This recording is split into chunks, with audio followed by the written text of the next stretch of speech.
City Council, 49th District, Phil Marius.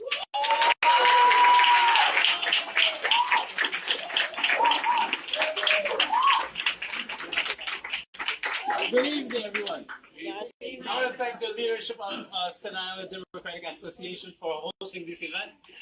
These kinds of events, and especially debates, which I think we should have, are great opportunities for the candidates to present their agendas, which is the most important thing in an electoral competition. And for the people to determine for themselves which agenda among the candidates is the most appropriate for the next 4 years for the North Shore. And I think it's good that we talk about our past achievements, etc. But I think what's most important is the agenda, the set of issues and solutions that exist on the North Shore, the goals and the methods that we have cooked up to address and achieve those goals. And my agenda aims, in the greater scheme of things, to protect and benefit longtime residents of the North Shore. And it is directly in a response to the agenda that we've had in the past 8 years and what seems to be the agenda of my opponents for the next 4 years, which is displacing longtime residents of the North Shore. So one of the main issues that I want to address through my agenda is income and wealth inequality.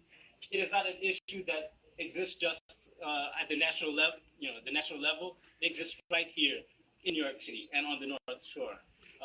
Families are having a hard time to make ends meet.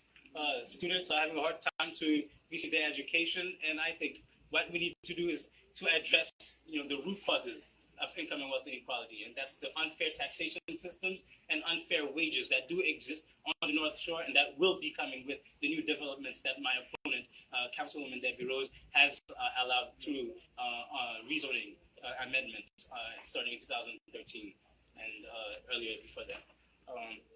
New York does not have the authority yet to set its own minimum wage. And I think what we have to do is galvanize and start lobbying the state to renegotiate the city charter to give New York City the authority to set its minimum wage. And we have to tie the minimum wage to the cost of living.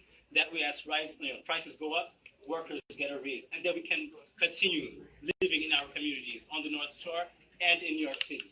Another thing, taxation systems are unfair. Someone earning $35,000 a year in New York City, $45,000, $20,000. We pay 3.6% of the personal income tax rate, right? That's personal income tax. Billionaires, 50 millionaires, people making $50 million and $1 billion a year, they pay just 3.9% of New York City personal income tax. 3.6% versus 3.9% is negligible, and I think it's unfair. So what we have to do is reform the taxation system so that people earning $1 million a year are paying more in the personal income tax rate.